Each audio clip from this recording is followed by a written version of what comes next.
invités nous viennent du Mali, du Tchad, de la RDC, de la Centrafrique, entre autres. M'accompagne ce jour Adrien Moussou, bonjour. Bonjour Jérôme, bonjour à Moïse.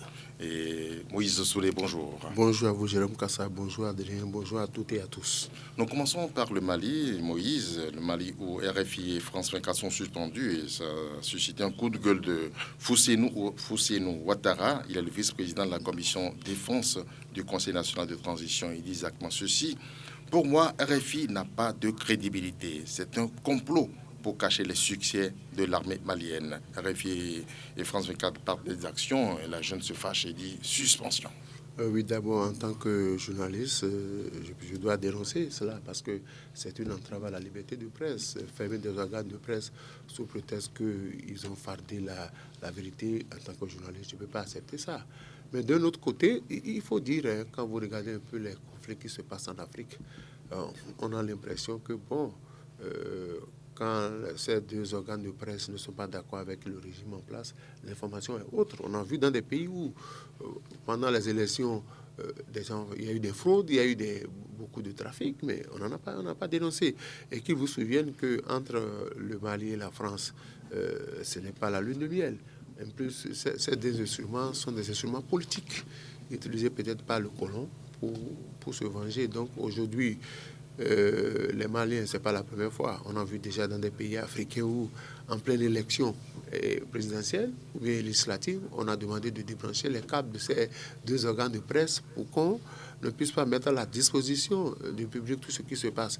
Aujourd'hui, les Maliens ont pris leurs responsabilités, mais je dis, on aurait pu procéder autrement. On n'a pas besoin de couper. C'est d'interpeller les responsables de ces organes pour leur dire qu'il faut qu'il y ait une certaine équitabilité dans l'information qui est diffusée. Et ces organes disent qu'ils sont dans les frais, puisqu'il y a des sources concordantes dans ces infos-là. Oui, ça c'est leur parole contre celle de la junte. Et vous savez qu'avec les militaires, je l'ai toujours dit, il y a des choses que les militaires ne pardonnent pas parce qu'ils estiment que ce qui se fait, c'est pour cacher les performances de l'armée malienne qui est soutenue par Wagner. Wagner qui est un groupe de mercenaires russes. Donc il faut savoir d'abord que la France avait déjà combattu pendant longtemps l'avènement de Wagner sur le territoire malien. Donc les gens estiment que ces deux organes sont devenus des organes de propagande, de politique pour déstabiliser l'armée malienne et pour détruire l'image du Mali à l'international. Mais le droit de réponse qu'en fait le Mali? Justement, c'est ce à quoi je pensais. C'est vrai, Moïse l'a dit. D'abord, par principe, nous condamnons le fait que les autorités... Ça ne doit jamais arriver. Le fait que les autorités maliennes aient suspendu ces organes de presse-là. Et vous l'évoquez tantôt, le droit de réponse. Même au-delà du droit de réponse, on l'a dit, ils peuvent interpeller au besoin s'ils savent que... ce sont toutes personnes qui tirent les ficelles dans l'ombre. Pourquoi ne pas les interpeller et chercher à échanger? Donc... cela ne crédibilise pas les initiatives et les actions de la junte au pouvoir. Encore une junte qui est vraiment génieuse en tournure par les différentes situations qui prévalent actuellement au Mali. Même malgré la présence des mercenaires de Wagner, il ne faut pas avoir peur des mots. Vous n'êtes pas sans savoir que les djihadistes continuent de dicter leurs lois dans les régions, continuent de tuer des Maliens. Donc... c'est-à-dire que ce n'est pas le bout du tunnel pour cette junte. Donc, la junte a déjà suffisamment de problèmes à régler, de s'occuper de ces détails-là, je dirais, à la limite des vétis. Ce sont des organes de presse qui, à un moment donné, ont relayé des informations en leur faveur également, quoi qu'on dise. Pourquoi est-ce que maintenant, que ça ne va pas... ils ont l'impression que c'est la France, appelons les choses par leur nom, que c'est la France qui, derrière, est en train de dicter à ces organes-là la conduite à tenir, au point où il a été même demandé, on a donné un délai pour que les confrères de ces organes-là quittent carrément le Mali, dans le franco-béninois, Serge Daniel, qui quand même, a du professionnalisme à revendre, à le suivre, c'est parce qu'il a des origines béninoises, que je l'ai dit, mais à le suivre... il faut aller décrypter correctement les choses pour savoir qu'il fait de deux poids, deux mesures. C'est vrai, l'information, selon qu'elle vous arrange, vous applaudissez lorsque le journaliste la publie. Lorsqu'elle ne vous arrange pas, alors là, vous voulez faire des gosses chaudes à tout le monde se pagaie. Moïse, il y a des confrères maliens, des journalistes maliens qui soutiennent la junte. C'est une très bonne décision. Mais oui, vous savez... Curieux, non? Oui, non, ça dépend, chacun défend son beefsteak. Vous savez que tout gouvernement en place a quand même ses chiens de garde dans la presse pour défendre ses mauvais comportements. Donc, moi, ça ne m'étonne pas qu'aujourd'hui, la junte au pouvoir soit soutenue par des confrères. C'est normal. Ça pourra leur arriver un jour. Mais oui, c'est comme ça dans tous les pays. Je n'aime pas ça regarder dans tous les pays africains. Quand un pouvoir s'installe, même si ce pouvoir-là a été mal élu, il a toujours des confrères pour les défendre. Parce que, écoute, espèce sonnante et trébuchante oblige, les gens défendent. Mais je dis, au-delà de tout, bon, notre confrère c'est Daniel Bougounada, voilà. Les gens lui reprochent, j'ai lu quelque part, les gens lui reprochent de faire du bidonnage. C'est-à-dire que parfois il n'est pas sur le terrain et puis bon, il fait la politique du colon. Donc voilà. Mais je dis... A raison, selon vous? Ça dépend de qui il défend. Je dis, mais le Mali n'avait pas besoin de ça. On pouvait procéder autrement. C'est vrai qu'avoir l'allure de ce régime où on a chassé un ambassadeur, il fallait s'y attendre. C'est parce que la junte au pouvoir va s'attaquer à tout ce qui est intérêt français. Donc, je dis, bon, la France doit prendre ses dispositions pour dire, ça a commencé, c'était d'abord l'ambassadeur, maintenant, nos organes de presse ont été suspendus. Je de Jeune Afrique en février. Oui, voilà. Donc, est-ce qu'ils ne vont pas s'attaquer encore à d'autres intérêts français? Donc, c'est de bonne guerre, c'est de bonne guerre. C'est une guerre ouverte entre... la France et le Mali. Et je disais la dernière fois que, bon, Macron attend que les Français lui accordent le second mandat pour voir dans quelle mesure il pourra régler complètement le problème de la junte au Mali. Cette option n'est pas écartée. Non, cette option n'est pas écartée. La preuve, c'est un thème de campagne en France. Et la situation au Mali, c'est un thème de campagne en France. Donc, aujourd'hui, Macron attend que les Français lui accordent un second mandat. Il va se consacrer personnellement à régler la junte au pouvoir au Mali. Et les Maliens en sont conscients. Donc, ils prennent déjà à leur disposition, ils se disent, avant l'élection présidentielle en France, ou bien avant le retour de Macron, on aurait déjà réglé un certain nombre de problèmes. Mais je dis, c'est anormal. Et là, c'est un message que j'envoie à tous les pays qui ont l'habitude de couper les organes de presse. Si vous constatez qu'il y a exagération, vous interpellez les patrons, mais vous ne pouvez pas priver tout le monde entier d'informations. Ça veut dire que quelque part, il y a des choses que vous vous reprochez. On peut interpeller pour dire, on vous donne 24 heures, 72 heures pour corriger l'information que vous avez divulguée. C'est la méthode la plus simple. Mais quand vous commencez par couper les organes de presse, c'est que vous vous préparez à devenir un dictateur. Ce sont seulement ceux qui s'apprêtent à devenir dictateurs qui coupent les organes de presse, surtout les organes de presse internationaux, et qui briment les journalistes. Quand ça se passe dans un pays, n'en doutez point, la junte elle n'est pas prête de partir du pouvoir. Elle va installer ses tentacules partout, elle va caporaliser toutes les institutions et personne ne pourra parler. La France a peur pour ses journalistes, RFI l'a dit hier. Oui, la France a peur. On est à ce seuil-là? Oui, la France a peur pour ses journalistes, en cela justement que Macron, jusque-là, n'a pas digéré l'affront d'Assimi Goïta. Et Moïse fait bien de le dire, lui n'attend, et puis avec impatience de voir se dérouler la prochaine élection présidentielle, parce que les sondages pratiquement le donnent gagnant. Le donnent gagnant parce qu'il n'y a pas de candidat assez costaud. Il n'y aura pas de candidat assez costaud face à lui. Et ce n'est pas exclu qu'avec le deuxième mandat, il règle des comptes, et sérieusement alors. Donc, je ne veux pas croire que Assimi Goïta et les siens ne sont pas en train de prendre aussi leurs dispositions.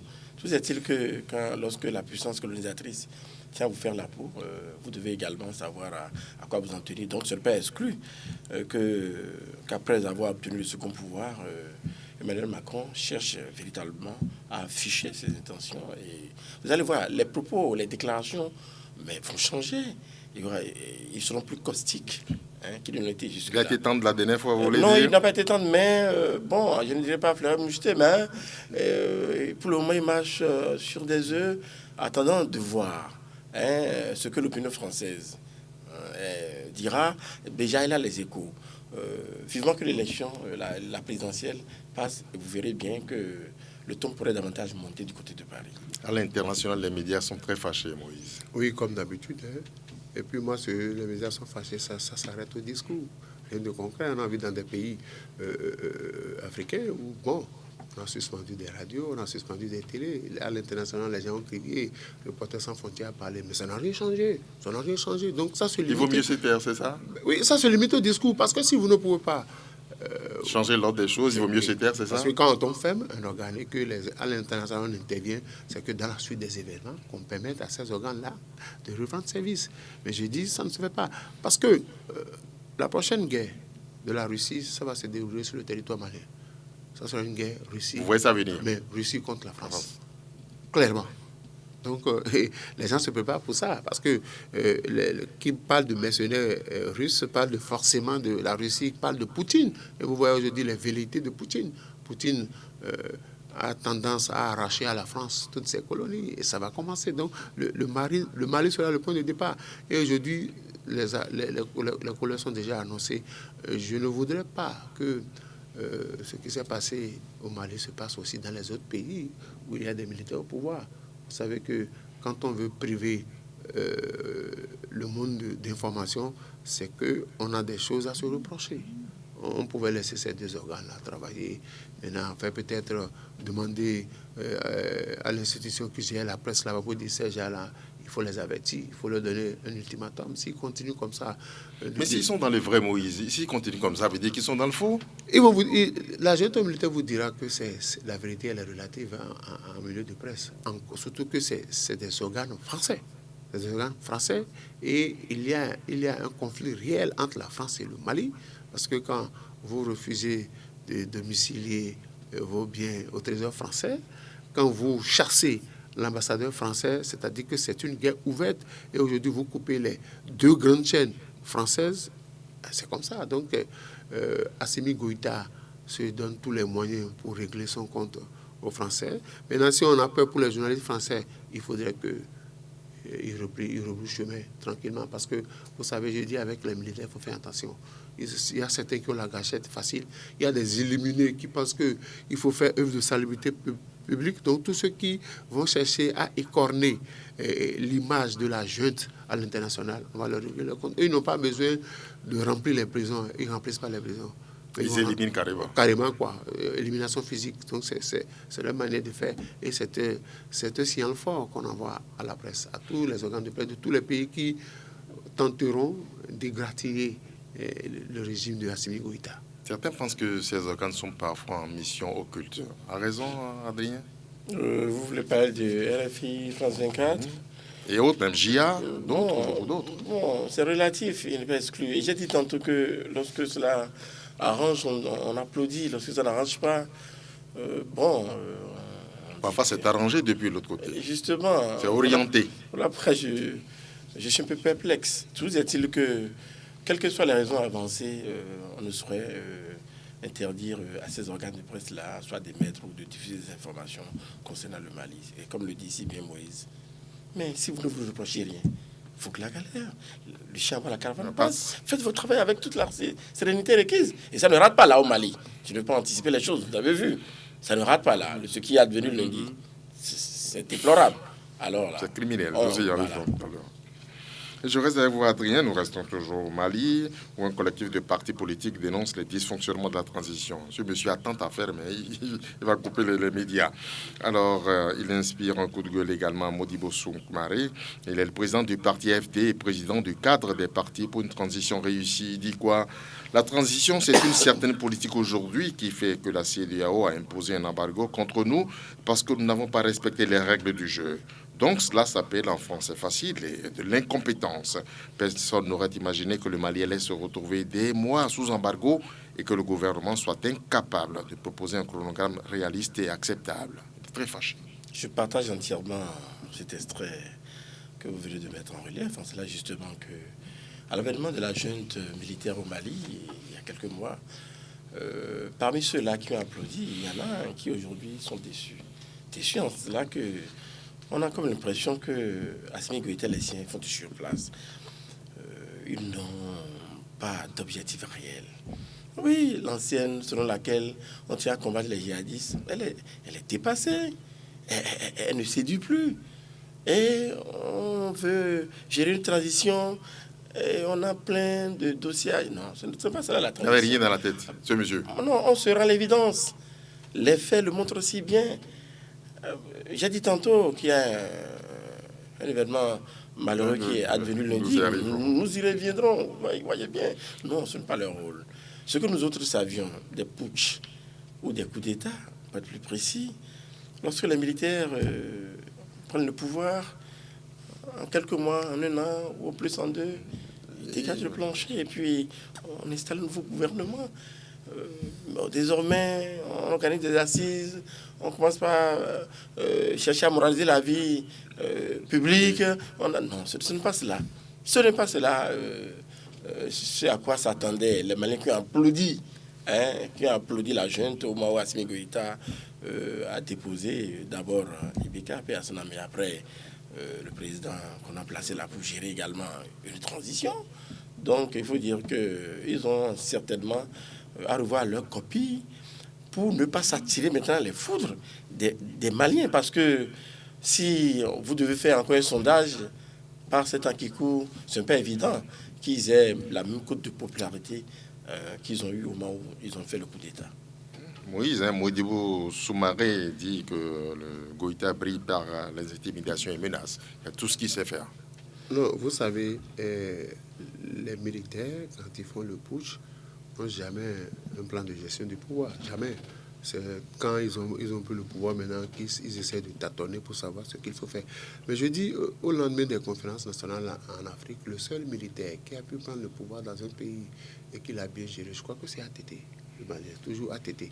Les autres, vous avez vu le show de, comment ça s'appelle déjà en Guinée, Dadis Camara, quand il a pris le pouvoir, ce qu'il a fait, lui, il humiliait les ministres même en direct. Donc les militaires, ils sont pas préparés. Ils sont allés à l'école, Moïse. Ils sont allés à l'école, mais ils ne sont pas préparés pour gérer le pouvoir. Vous savez, quand un civil veut prendre le pouvoir, il fait d'abord de la politique, il fait de la campagne, il propose un programme d'action à ses compatriotes. Le militaire, écoutez, le pouvoir, il va ramasser. Il en fait ce qu'il veut. Et j'ai dit, quand il découvre la succulence et la jouissance du pouvoir, mais il ne veut pas partir. C'est vrai, ils sont là. Ouais, Assimi Goïta a défié la CEDEAO, il défie tout le monde, il s'en fout. C'est tellement que il est soutenu par des civils. La coalition des partis politiques s'oppose. Mais au même moment, tout à l'heure, vous l'aviez rappelé, il y a des confrères quand même qui sont allés à l'école, mais qui soutiennent cette junte-là. Ils soutiennent cette junte. Ils sont quand même allés à l'école. Ils sont des intellectuels. Mais ils estiment que ce que Assimi Goïta et sa bande font à la tête de l'État malien, c'est une bonne œuvre. Donc, les avis sont partagés. Je dis, ce n'est pas la photo militaire.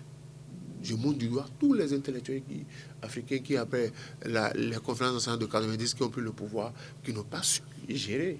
Si Ibeka, on a dit qu'il ne voulait pas d'un second mandat, mais ceux qui l'entouraient lui ont pratiquement imposé un second mandat. Voilà ce que ça donne. Quand les civils échouent, alors que les populations leur ont fait confiance, on dit, vous, toi, Adrien Amosou, tu es un intellectuel, tu as la tête bien posée sur les épaules, viens nous diriger pour 2 mandats, et tu transformes le pays peut-être en une propriété privée. Quand le militaire arrive, il a trouvé que, bon, là, c'est intéressant. Ouais, quand il vient d'abord, c'est le règlement du compte. On cherche à savoir le président qui est parti, quelle est sa fortune, quels sont les biens dont il dispose. Et quand on découvre qu'il y a de la succulence, bon, moi je dis, c'est pas avec ces gens-là, il faut changer de méthode. Parce que plus on les critique, plus ils s'enlisent, plus ils s'accrochent au pouvoir. Il faut trouver une autre méthode pour pouvoir ramener ces gens-là à la raison. Et parlant des civils, veut dire... Oui, les civils, on a trouvé une autre méthode pour ramener les militaires à la raison. Oui, justement, parce que visiblement, ils sont non seulement en panne d'inspiration, mais il se fait malheureusement qu'il y en a parmi eux qui viennent cautionner les tares et avatars qu'imposent les militaires aux populations. C'est vrai, vous avez dit tantôt que certains officiers sont allés à l'école. Il y en a effectivement qui sont de bons intellos, à disputer même, à raver la vedette même à des civils intellectuels bontins. Bon, il y en a également de même qui... C'est un général de l'Afrique, d'un pays de l'Afrique de l'Ouest, le Bénin, pour ne pas le citer, Mathieu Kérékou, qui avait l'habitude de parler d'intellectuels tarés. Donc, je peux dire qu'il y en a également au niveau des armées.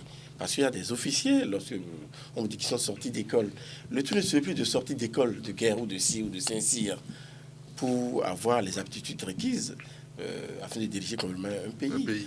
Il faut s'entourer également, alors, de cadres compétents qu'ils soient des cadres militaires ou civils, des cadres compétents. Ce n'est pas le cas au Mali? Ce n'est pas encore le cas au Mali. La junte a tout caporalisé. La junte a tout caporalisé et ce n'est pas évident que les civils, intellectuels qu'ils soient, montés ou non, aient les coups de franche pour opérer ou pour agir, bien qu'on leur ait confié des sociétés ou un certain nombre de pouvoirs. Donc là-bas au Mali, les uns et les autres doivent pouvoir changer de méthode, Cela passe par, écourter la transition désormais, parce que le jeu n'en veut pas la chandelle. Ils ont beau passer 5 ans, ou faire 5 ans de transition, ce n'est pas évident que nous voyons le bout du tunnel au Mali. Et malheureusement, ça continue. On ne sait quand ça va prendre fin. Mais c'est ça, vous savez. Pendant ce temps, le peuple souffre. Et connaissez-vous des gouvernants qui soient soucieux de leur peuple? Le peuple, c'est du bétail électoral. On s'en fout. On s'en fout dès qu'on a... Écoutez, on est prêt à affamer le peuple sous le fallacieux prétexte de développement. On est prêt à affamer le peuple. Et le peuple, bon, là, accepte, il dit, bon, c'est nous-mêmes qui avons choisi. Peut-être c'est Dieu qui a voulu nous punir, mais c'est Dieu qui nous a envoyé un messie. Dans la résignation, c'est ça. C'est ça, donc c'est ce qui se passe au Mali. Le peuple malien sait quand même que il souffre. Mais le peuple malien peut descendre dans la rue. Aujourd'hui. Bon, quand vous avez dit qu'il y a des confrères qui font l'apologie du régime dans les journaux, il y a des intellectuels qui font l'apologie parce qu'ils avaient peut-être des comptes personnels à régler avec la mère patrie, la France. Bon, ils encouragent le militaire. Le militaire, tant qu'il est encouragé, il continue. Ils ont dit, bon, tout le monde n'est pas contre moi. Ce sont les anti-développement qui sont contre moi, peut-être les pro-français. Donc je dis, il faut que les Maliens prennent leurs responsabilités. Sinon, Assimi Goïta est là, mais le djihadisme avance. Malgré les milliers investis dans Wagner, le djihadisme avance. On tue les populations. Moi, j'ai entendu parler des exactions commises par l'armée malienne et les mercenaires de Wagner. Bon, qu'en dit le président Assimi Goïta? Il faut qu'il lui-même pèse. Parce que quand le pouvoir devient foutu, une pétodière, même le petit militaire se croit puissant. Il rentre dans les maisons, il tue tout le monde, il mange tout, il vole les vivres des populations. Alors ça ne dit rien. Donc il faut que les Maliens réfléchissent. Il faut changer de stratégie. Que faire pour ramener ça? C'est pas pour faire partie d'Assimi Goïta, mais pour ramener Assimi Goïta et ses compagnons à la raison. Parce qu'ils l'ont perdu totalement. Ben oui, ils ont fini. Parce que quand, à votre avènement, les populations ont jubilé pour dire enfin, le Messie est là et que quelques semaines après, vous leur faites endurer ce que vous faites là. C'est que c'est le désenchantement total, c'est la désillusion. Rien n'est clair au Mali, visiblement. Rien n'est clair. Et la dernière fois, vous vous rappelez, je n'écartais pas non plus la thèse. Bon. Allez-y. C'est un coup d'État également. Parce que ce n'est pas évident que tous les officiers maliens soient d'accord avec la junte actuelle. Vous savez bien. Donc, lorsque la moindre brèche se fera remarquer, ce n'est pas exclu que d'autres militaires, d'autres officiers tapent dedans, donnent un coup de pied dans la fourmilière. Ça pourrait être. Justement. Donc, le prochain chez moi. Oui, il y a également cela qui préoccupe Assimi Goïta. C'en est une obsession pour lui. Parce que là, il est sur plusieurs fronts, là. Surtout ce front. Parce que, voilà, veut perpétrer un coup qui va le déstabiliser ou le faire partie du pouvoir. Alors là, ce serait l'arroseur arrosé.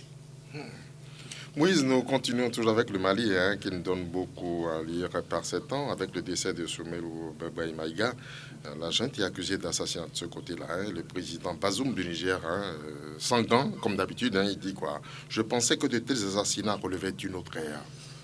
D'abord, je m'incline devant la mémoire de Maïga, qui est d'ailleurs un confrère, qui a été mis en prison malgré la lettre de sa femme sur son état de santé qui se dégradait. Le gouvernement n'a pas cru devoir s'en occuper. Forcément, ce décès-là, on va l'imputer au gouvernement malien, parce qu'on avait demandé qu'il allait se faire soigner. On ne l'a pas fait. Les parents n'ont pas pu entrer en possession du corps. D'abord, après son décès, on n'a pas facilement publié un communiqué pour annoncer le décès. On refuse même qu'on fasse une autopsie. C'est la moindre des choses qu'une famille peut exiger. Mais qu'est-ce qui a tué notre parent? On veut savoir, parce qu'en prison, beaucoup de choses se passent. J'ai toujours dit en prison, parfois on peut vous envoyer en prison pour finir avec vous. Parce qu'on pourrait susciter d'autres prisonniers à vous régler des comptes. Comme quoi, quand vous étiez hors de la prison, vous avez des différends avec eux. Maintenant que vous vous retrouvez en prison, ils vont vous régler le compte. Je dis, ce n'est pas... Le régime du Mali accumule les erreurs et c'est dangereux. C'est très dangereux. Quelqu'un qui a géré le pouvoir, on a plaidé pour sa libération. On dit, laissez-le, non, mais eux, je ne sais pas pourquoi ils l'ont gardé. Maintenant, qu'est-ce qu'ils vont faire de son cadavre? Et je dis, à cet allure-là, Assimi Goïta va faire des fâchés dans son rang. Et l'ennemi extérieur pourrait armer ces fâchés-là pour finir avec lui. Parce que c'est bête, quoi. Laisser quelqu'un mourir comme ça, c'est trop bête. C'est trop bête. C'est-à-dire que vous avez fait preuve d'inintelligence. Une fois qu'on a écrit pour dire qu'il n'est pas en bonne santé, qu'est-ce qui vous coûte de l'évacuer pour qu'on s'occupe de lui? Vous l'avez laissé mourir là, tranquillement, dans une clinique. Alors il y avait les militaires. Maintenant, bon, vous refusez. Si vous ne vous reprochez rien, laissez la famille récupérer le corps, laissez la famille faire l'autopsie. Et on dira, ah non, il est mort d'une mort naturelle. Il n'a pas été empoisonné. On ne lui a pas fait une injection bizarre. Mais vous refusez. Tout le monde est dans le faux, les médias dans le faux, les familles dans le ça faux. Ça veut dire que, quelque part, ce régime-là se reproche beaucoup de choses. Mais ça va se retourner contre lui très facilement. Et Moïse, Adrien, ça vous dit quoi? Le président Bazoum, il parle d'assassinat. Les propos sont... Oui, au sens figuré, fort heureusement qu'en français, nous avons le il ne ménage pas ce régime. Non, non, le sens figuré. Non, et ce régime s'est fait prendre à son propre piège. C'est là qu'il fallait simplement, sur insistance de l'épouse devenue veuve depuis lundi, de Soumeilo Boubei Maïga, donc il aurait fallu que la gente ordonna ou accepta qu'on l'évacue simplement. Et là également, vous voyez bien que mort s'en est suivi. Jeudi dernier, ils en ont reçu la conscience. Hein. Ils en ont reçu la conscience. S'ils ont encore une conscience. Ah, s'ils en ont. Mais vivement qu'ils en aient. En cela, justement, que je parlais tantôt de fâchés. Déjà, depuis lundi, il y a encore autre catégorie de Maliens qui seront fâchés. Je ne parle pas seulement de la famille de Soumeilo Boubei Maïga, l'ex-premier ministre, mais en plus, les relations, vous savez, les liens sont ce qu'ils sont en Afrique et dans nos pays. Donc, certainement que ce pouvoir-là, ça coûte, je l'ai dit, ça coûte vachutant. Donc, et qu'il s'agit encore de mort d'homme. Et de qui? Non. Parce que les indiscrétions ont fait dire que certainement qu'ils ont des intentions, les militaires aux affaires. Boubei Maïga ne ferait pas... de son vivant pourrait être également éventuellement candidat à une future ou prochaine élection présidentielle. Vous comprenez bien que cela il constitue un handicap pour certains. Donc, celui qui parle d'assassinat, c'est vrai que c'est un peu fort café, mais il faut quand même le comprendre. Il l'emploie sans figurer, mais c'est assez profond. En cela, justement, que bien qu'on ne les ait pas vus tirant sur l'ex-premier ministre ou lui injectant, je ne sais plus tuer, tout est-il que les uns et les autres avaient insisté pour qu'on l'évacue. Et il leur revenait d'autoriser. Mais on me dira que Boubei Maïga a commis plus de tort au peuple malien que Alpha Condé, qui a fait tuer des Guinéens. Mais malgré cela, Doumbouya et les siens ont autorisé son évacuation. C'est vrai, même le délai donné, je me pose la question si ce délai n'a pas expiré, mais l'autre continue d'être au soin. Donc, il y avait toutes les garanties qui s'offraient et qui devraient inciter Assimi Goïta et les siens à autoriser l'évacuation sanitaire de Soumeilo Boubei Maïga. Certainement que lundi, leur conscience est en train de leur en dire davantage par rapport à ce qu'ils viennent de faire là. Et le paradoxe, difficilement vous avez remis le corps aux parents et vous enjoignez de ne pas faire autopsie. Quand même, que vous reprochez vous. Ils se prennent pour qui ces messieurs? Justement, que vous reprochez vous. C'est comme si ils ont le droit de vie et de mort sur les Maliens. Même sur les cadavres. Oui, c'est ça. Donc c'est ça qui va davantage fragiliser cette gente-là. Et la cohésion sociale dont ils ont parlé lors des assises, tout ça c'est à l'eau progressivement. Un détenu a des droits, Moïse, droit à la santé. Il ne sait pas Goïta. Je crois que d'autres détenus vont commencer par réciter le rosaire. Ils vont commencer par faire leur prière. Parce que s'ils ont des difficultés de santé, si on a pu faire ça à quelqu'un qui a été mis des affaires étrangères, quelqu'un qui a dirigé pratiquement ce pays, les autres petits là, qu'en sera-t-il d'eux? Donc tous ceux qui ont des problèmes de santé... C'est sa considération de rang, de niveau. Non, vous savez, et Adrien l'a rappelé tout à l'heure, on craint le retour de Maïga. Parce que s'il va, il va se faire soigner à l'extérieur. De l'extérieur, il peut se lancer dans la politique. et attendre que l'on ouvre la liste pour les prochains candidats à la présidentielle. Il pourrait revenir récupérer le pays et régler des comptes avec les militaires. Mais donc passer comme on le fait assez souvent par ici, sur ce continent, régler ça par la justice. Non. Offre le pour 50 ans et Vous puis savez, on met en jeu, non? Non, écoutez, mais c'est méchant de leur part. Parce que quand vous lisez un peu la lettre de la femme, parce que la femme connaît mieux l'état de santé de son mari, a dit, bon, on ne peut pas refuser à quelqu'un, même si vous l'accusez de tous les péchés d'Israël, donnez-lui la possibilité d'aller se faire soigner. Il n'est pas condamné. Et voilà, donc, et vous l'avez Goïta, arrêté. il est juge à la fois. Non, c'est ça, je crois que il creuse davantage sa tombe, parce que dans le rang des militaires qui l'accompagnent, forcément, le défunt a des amis qui ne vont pas digérer... Des parents qui ne vont pas digérer une mort aussi facile de leurs frères, de leurs compatriotes. Donc, ils vont ruminer des choses. Là, c'est-à-dire que je vois ce monsieur perdre le pouvoir par implosion. Je vois ce monsieur perdre le pouvoir par implosion. Parce que dans ses propres rangs, il fera des mécontents. Dans sa garde rapprochée, il fera des mécontents. Vous savez, en Afrique, on parle de famille manche longue. Hein? On trouve toujours des liens de parenté. Donc, les gens vont dire, s'il tue facilement nos parents comme ça, pourquoi on lui donne encore la possibilité de vivre? Réglons-lui son compte tranquillement. C'est ça, parce que, je ne sais pas s'il réfléchit, mais sa conscience est déjà anesthésiée. Vraiment. Il ne réfléchit plus. C'est-à-dire qu'aujourd'hui, c'est la boulimie du pouvoir. Et quand vous voyez un homme qui a la boulimie du pouvoir, il écrase tout le monde.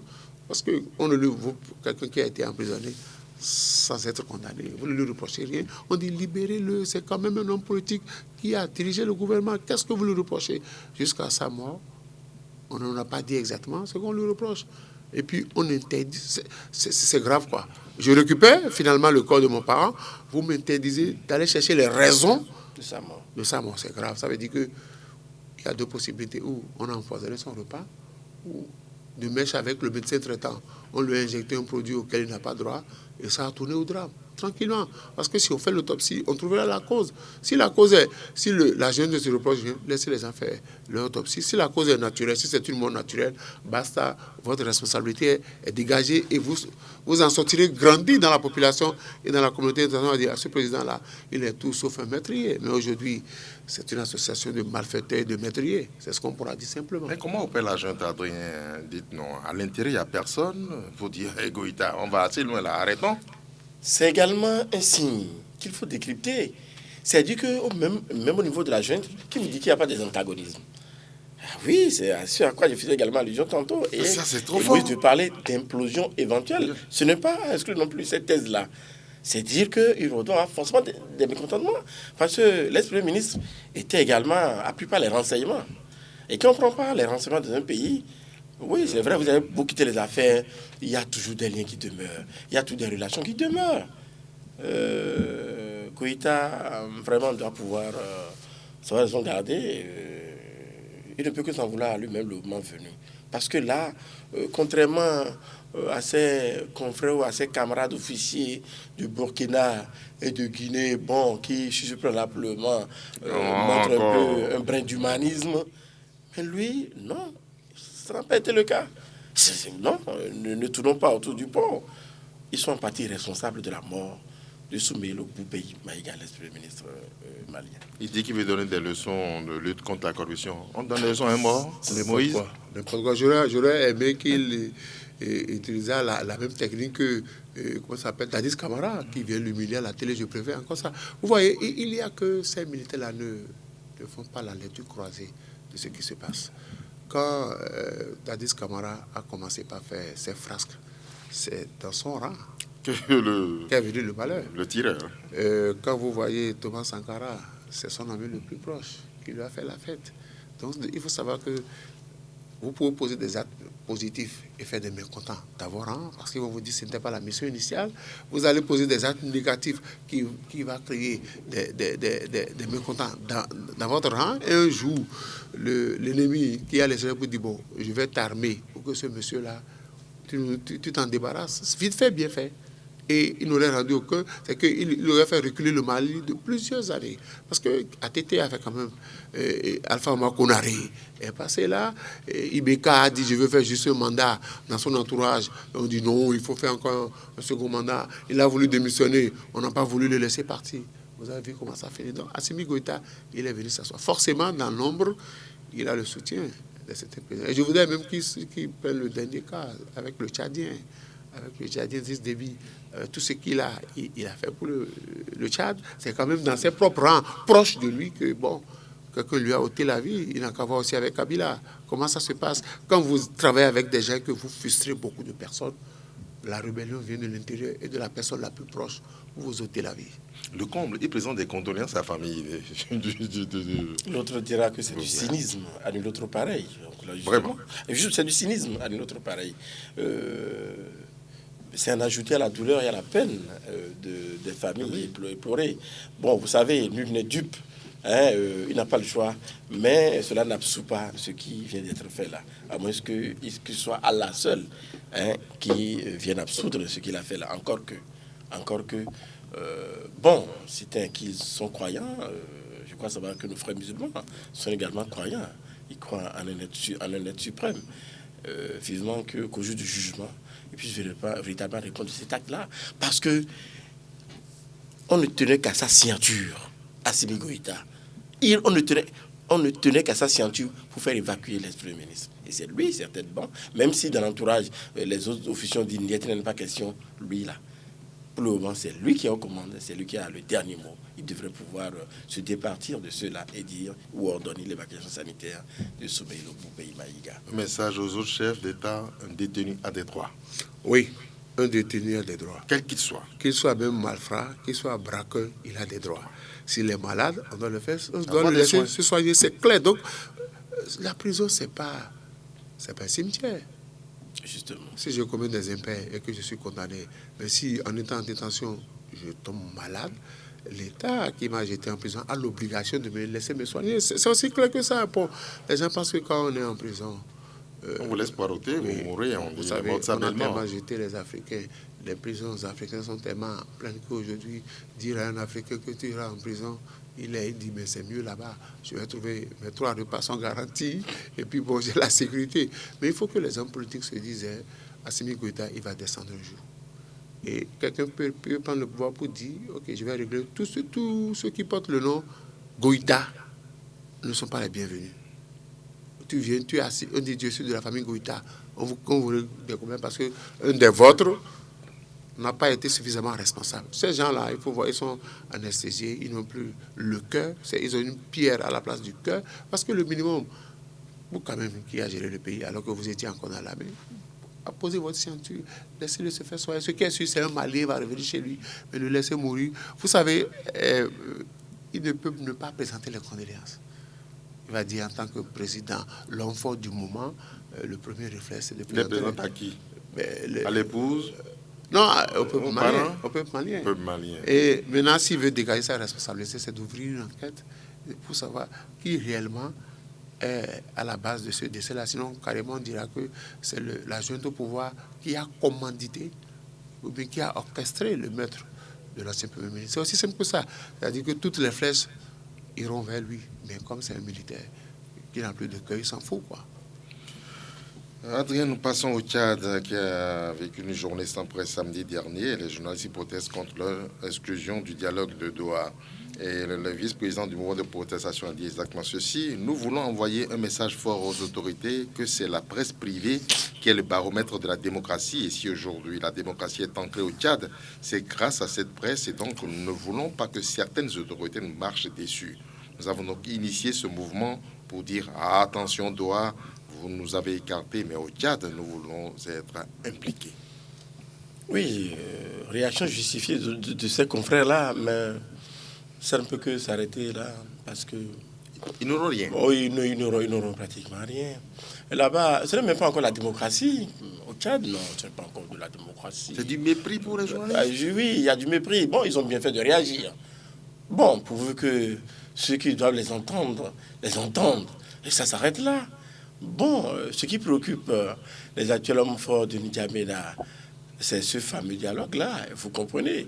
Un dialogue pour lequel, bon, celui qu'on a commis au départ, Goukouni Widei, n'est pratiquement plus le bienvenu.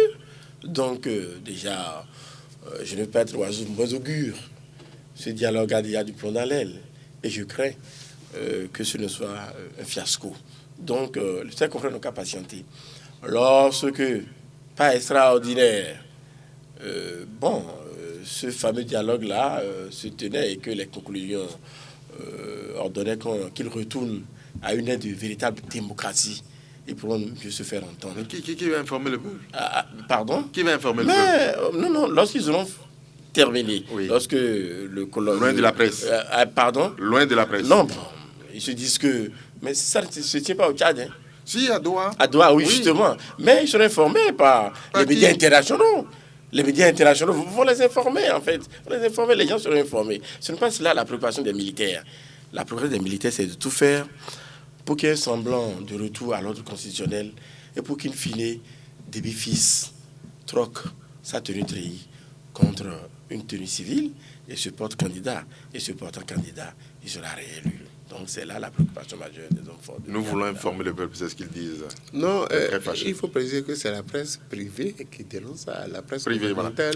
Voilà. L'autre est aux ordres. Est associée. Tranquillement. Vous êtes agent permanent de l'État, on vous paye votre salaire pour que vous... L'État, pas agent permanent du gouvernement.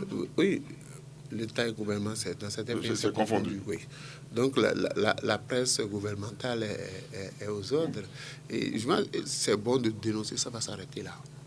Et vous savez que dans la profession, si vous voulez des éléments, on va vous dire, rapprochez-vous de la cellule de communication gouvernementale, on vous donnera les éléments dont la pire des sources, tout le monde le sait. Vous allez, écoutez, à défaut de sa femme, on se contente de sa belle-mère, donc vous allez chercher l'information là-bas, et puis c'est fini. Donc vous voyez, c'est exprès qu'on a écarté la presse privée, parce que, comparaison pour comparaison, quand vous regardez dans la plupart des pays africains, la presse privée n'est pas la bienvenue. Ce n'est pas une presse. Si l'État veut voyager, on veut faire des trucs, on peut inviter 10 journalistes de la presse publique. Et on va chercher peut-être 2 maillons faibles de la chaîne privée et on les invite. Après, on va dire, non, il y en a toujours dans la presse privée. On a dit, bon, écoutez, on a invité 2 de vos confrères, ils sont venus, ils ont fait le travail. Ce n'est pas parce que vous ne vous a pas invité que, bon... Il y a quand même... Bon, ça va s'arrêter. Parce que le gouvernement vous dira, écoutez, on n'a pas les moyens de déplacer tout le monde parce que ça va nous coûter cher. Il faut payer les primes, il faut loger les gens. Donc aujourd'hui, c'est ça, ce sont les relents des dictateurs, ça. Quand on commence par écarter la presse privée, parce que la presse gouvernementale, l'information, quand c'est traité, c'est étudié d'abord par la cellule de communication du président de la République. Il y a des choses qu'on ne passe pas, mais la presse privée, il n'y a pas cette censure-là. Mais quand on gère bien, de quoi ton père? Non, vous savez, d'habitude, la presse privée présente ce que la presse gouvernementale n'a pas présenté. Pour permettre à l'opinion de faire une comparaison. Mais on n'en veut pas. Aujourd'hui, Adrien le disait si bien, Déby Fils veut devenir président de la République. Et il utilise la presse gouvernementale comme une presse de propagande, comme sa cellule de communication pour présenter une belle image de lui, de son équipe et de son État. Donc, il ne faudrait pas que la presse privée vienne ajouter la moindre tâche. Donc, par conséquent, mettez-les de côté. Vous n'avez rien à voir. Restez tranquille. Quand nous serons prêts, on va faire le sommet, on va vous donner le rapport, quitte à vous d'exploiter cela. C'est aussi simple, hein, mais je suis heureux quand même qu'il soit montré au créneau pour dénoncer, et ça s'arrête là. Point final. Vous allez un peu plus loin, vous serez incarcéré. La presse privée a droit des égards, non? Oui, mais il se fait malheureusement que la plupart des dirigeants africains n'ont pas cette perception des choses. Et surtout d'excellents professionnels. Ils l'ont à l'occasion des campagnes électorales. Oh, c'est à l'occasion. Que ne promettons pas à la presse qu'on ferait ci, qu'on ferait ça. Que ceux qui sont là présentement en brigade de la presse, Bayonne, en Bastille, et que dès qu'on sera aux affaires, oh là là, les conditions d'exercice du métier seront améliorées, des lois seront prises pour faciliter la tâche aux organes de presse, aux journalistes, les sources d'information seront diversifiées. Seront diversifiées. Le contradictoire, oh là là, vaudra son pesant d'or. Mais une fois les élections gagnées et le pouvoir conquis, oh là là, on s'en fout comme de l'an 40. Ils sont les premiers même. Bastille, le premier journaliste qui osera critiquer des commentaires ou des propos. Critiquer, c'est oser. Ah, justement. Ah oui, mais dans certains pays... C'est construire le pays également. Non, mais vous les gérez dans en tournure, vous ne leur permettez pas de faire ce qu'ils tiennent à faire. Donc, vous devez leur permettre de rectifier ce qui n'est pas bon. Justement, parce que ce qu'oublient les dirigeants, la plupart des dirigeants africains, la presse également joue sa partition lorsqu'on tient compte de l'eau de construction ou de redressement, en émettant des points de vue, en initiant des débats par rapport à tel fait, à telle situation dans le pays. Des spécialistes viennent par exemple, prenons par exemple la monnaie. On peut inviter des spécialistes, et ce sont les journalistes qui le font. Il y a des débats qui permettent aux autorités de prendre également note, de se dire tel aspect n'a pas été perçu par nous. Voilà, ce débat nous a permis de voir ci ou de voir ça. Tenons en compte. Mais non, dans les dictatures, ceux-là qui ne veulent pas vous entendre exercer le métier comme eux, ils l'auraient voulu, vous n'êtes pas forcément les bienvenus. Votre place se trouve en prison, soit vous taisez. Tranquillement. Tranquillement. Triste pour cette profession, c'est ça, non, Moïse? Oui, vraiment. Mais écoutez, ça ne va pas amener les gens à ne pas faire le travail. Le jour arrivera parce que une presse gouvernementale d'un régime devient une presse de l'opposition un jour. Et ceux qui ont été matés viennent au pouvoir, mais malheureusement, ils font pire que ceux qu'ils ont remplacés. C'est ça la profession. Je reste avec Moïse, nous sommes en RDC, la proposition de loi sur la congolité à l'Assemblée, c'est Noël Tchiani qui revient là-dessus. Il dit qu'il est important d'empêcher un non-congolais de père et de mère d'arriver à la tête de l'État. C'est un risque pour le pays. Mais les Africains seraient-ils devenus amnésiques? Cette loi-là, je crois que c'est déjà en juillet 2021, là, cette loi est arrivée, on a ramené. Les Africains ne tirent jamais leçon. Mais vous savez comment l'ivoirité a détruit la Côte d'Ivoire. On veut faire la même chose. Congolité, c'est quoi congolité? Donc, si je suis congolais, ou bien si je suis congolaise et que j'épouse un Français, mon fils n'a pas le droit d'occuper des responsabilités. On choisit d'épouser quelqu'un, si Dieu met sur votre chemin quelqu'un d'une autre nationalité qui vous aime, vous allez dire non, dans mon pays, mon fils n'aura droit à rien. N'importe quoi. Ça, c'est des comportements d'un autre siècle, ça. On parle de compétences, vous parlez de nationalité.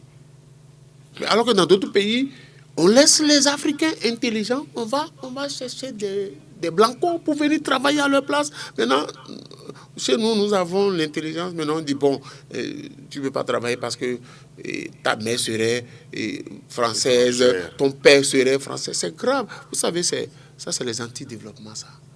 Et quand vous n'avez rien de concret à proposer à votre peuple, c'est pas ces lois-là que vous écartez tout le monde. Et il va se trouver des députés choisis par le peuple, pour parler au nom du peuple, qui laisseront passer cette loi. C'est une aberration. C'est pourquoi je dis les Africains parfois sont considérés comme des bétails électoraux. C'est-à-dire qu'on vient, vous votez pour eux, ces gens-là vont là-bas, ils ne tiennent compte nullement de votre intérêt. Je dis, les Congolais n'ont qu'à se rappeler de cette affaire d'ivoirité, ce que ça, jusqu'à aujourd'hui, jusqu'à ce jour, la Côte d'Ivoire traîne encore les séquelles. Et pourquoi eux, maintenant, ils veulent sortir ça? Bon, écoutez, hein, moi je ne suis pas Congolais. Il revient aux Congolais de prendre leurs responsabilités et de dire aux gens, les pays où on a instauré cette loi-là, où est-ce que ça a donné, on a suffisamment de problèmes comme ça. Mais maintenant, si les députés qui sont là, qui ne peuvent pas réfléchir, qui ne lisent même pas les textes et qui lèvent bêtement le doigt pour voter les textes, s'ils sont disponibles à le faire, qu'ils le fassent. L'histoire retenant encore une fois que les Africains sont amnésiques. Et ça vient d'un député de la mouvance. Oui, mais la présidentielle, c'est dans quelques mois. Bon, et il faut bien... Et son président laisse faire ça. Il est plein d'ambition. Mais il est en mission pour le président, justement. Pourquoi? Il y a un certain Moïse Katumbi qui fait peur, en fait. C'est tout. Qu'il a aidé à avoir le pouvoir. Et justement, ça a toujours été ça. Mais c'est quoi ça, Adrien? Moïse Katumbi est visé. Et certains, ils sont visés par cette loi. Parce que le bilan, quel a été le bilan, en fait, de Tshisekedi, fils? Mes figues, mes raisins. 2 années, bon, aller à tâtons parce que celui qui l'a fait roi, bon, était encore là. Bon, ces 2 dernières années, il a commencé par émerger, régler des comptes. Il a voulu quitter la tutelle. Et maintenant, la dernière année, il faut dégager, il faut que le boulevard soit tracé pour qu'il ait un second mandat sans trop lutter. Donc, il y a certains candidats potentiels qui forcément sont gênants. Si on ne les écarte pas, ils feront mal. Donc, il faut prendre part le Parlement acquis. Parce qu'entre-temps, il a dû avoir des manœuvres pour avoir une majorité sur laquelle on compte au Parlement. Parce que tel que c'était, attention, c'était pratiquement hybride ou c'est vrai une majorité, mais il a fini par avoir sa majorité. Rappelez-vous qu'on a quand même acheté des véhicules neufs. Tous les députés. Ah oui. Tout ça, il y avait des perspectives, il y avait des calculs. Et en fait, le calcul, ça n'est un là. Calcul politique à des fins électoralistes. Parce que si cette loi n'était pas votée, certainement que on pourrait le battre à la prochaine élection présidentielle. Mais Fayoulou est pur sang. Il ne le redoute pas. C'est Katumbi qui l'intéresse. Vous savez, j'avais déjà dit, quand Tshisekedi a appelé Moïse Katumbi et les autres à travailler avec lui, j'ai dit, on embrasse son ennemi pour mieux l'étouffer. Et aujourd'hui, il sait que Moïse Katumbi n'est pas n'importe qui. Et que face à lui, parce que quel bilan il a présenté? Il a passé tout son temps à pourchasser ceux qui ont travaillé avec Kabila. Il a passé tout son temps à vouloir démanteler les différents réseaux Kabila. Maintenant, l'élection s'approche. Il n'a rien sous la main. Il n'a rien comme bilan. Et il voit que Katumbi reste encore dans le cœur des Congolais. Et je dis, le député, lui, l'a juste porté. Et cette loi-là sort du laboratoire de Tshisekedi. Ça sort de son laboratoire. Qu'est-ce que nous allons faire? Je vous ai rappelé à l'ordre. J'ai toujours dit, en Afrique, quand vous n'êtes pas représenté au Parlement, quand vous n'avez pas de soutien au Parlement, toutes les lois sont votées contre vous. On vous élimine déjà à partir des textes. Et c'est ce qu'on veut faire. Mais on oublie que ce qui se crée facilement dans ce pays-là, ce sont les rébellions. Attention, Kagame n'est pas loin. Kagame n'est pas loin. Et j'ai toujours dit, la France s'appuie sur le Rwanda pour détruire la RDC. Et si vous donnez encore cette possibilité à des rébellions de se créer parce que vous avez écarté à partir des tests un candidat potentiel, mais je crois que ce pays-là n'est pas créé pour avoir la paix. Ce pays qui a un sous-sol immensément riche n'est pas créé pour avoir la paix. Parce que si on touche une fois encore à Katumbi, attention, parce que Katumbi a consenti à d'énormes sacrifices pour que ce pays-là soit là. Maintenant, si aujourd'hui on estime qu'il faut déjà l'abattre au Parlement, je crois que les députés qui sont là en seront responsables. Ils n'ont pas la boîte à la place de la cervelle. Ils sont allés à l'école, ils savent lire les tests. Ils doivent pouvoir dire au président, attention, le Congo aujourd'hui n'a pas besoin de ça. Le Congo a besoin de tous ses fils pour travailler. Maintenant, bon, si la politique c'est écraser tout le monde et se hisser au sommet de l'État, allons-y. Et nous allons boucler avec le Burkina Faso. Je suis avec vous, Adrien. On parle de tueries sans fin. Les terroristes défient Damiba. C'est un véritable harcèlement. Depuis 3 semaines, ils détruisent nos sources d'eau potable et essaient de nous suffoquer. C'est Warem Boreima, l'ancien maire de la ville d'Arbeda, qui le dit. Des illusions également, ou des enchantements au Burkina Faso. Les Burkinabés avaient cru également, au terme du coup d'État opéré le 24 janvier dernier, que voilà, les militaires qui ont pris les responsabilités, en cela justement qu'ils vont contrer maintenant les assauts et autres attaques djihadistes et mettre un terme à l'hécatombe. Mais malheureusement, rien n'en est. C'est à dessein certainement, je n'en sais rien. Après un délai de grâce trompeur, voilà, les djihadistes sont repris du service et on a commencé par tuer et massacrer. Donc au Burkina Faso, je ne veux pas croire que déjà Damiba et les siens au pouvoir sont en panne de stratégie et d'imagination alors pour contrer ces djihadistes ou pour les dissuader d'attaquer encore le Burkina Faso. Appel a même été fait, si je ne me trompe, aux militaires retraités afin qu'ils se remettent à nouveau sur les rangs de l'armée pour venir à la rescousse. Je ne pense pas que ce soit la solution. Visiblement, le fait que Roch Christian Kaboré n'arrivait pas à endiguer ces assauts-là, l'argument est en train d'être balayé. Ça ne tient plus. Parce que cela faisait partie des arguments principaux qui ont incité les militaires à prendre le pouvoir ou à lui arracher le pouvoir, le plaçant en résidence surveillée à n'en plus finir. Donc, c'est certainement l'heure de la désillusion. Et si Damiba et les siens ne retroussent pas les manches et ne trouvent pas la solution appropriée pour redonner confiance à leurs compatriotes qui se trouvent d'abord au niveau des frontières et dans certaines localités où les djihadistes sèment la peur, la zizanie, alors là, ce n'est pas exclu qu'ils soient técriés, ce n'est pas exclu que les Burkinabés, qui sont d'ailleurs plus courageux que certains dans d'autres pays africains de l'Ouest, qui descendent également dans la rue et réclament également leur départ. Damiba pas mieux que Kaboré, peut-on le dire, Moïse? On ne combat pas le djihadisme par le discours, c'est pas les discours. On ne peut pas venir du bon, on va combattre le djihadisme. Tous les pays où ils ont dit ça, vous voyez comment ça avance. Parce que de quels moyens dispose Damiba? De quelle stratégie dispose? Vous savez, on a laissé les populations, parce que dans ces pays-là, on se contente de la ville capitale. Hein. Pour les autres, on confie leur sort à Dieu.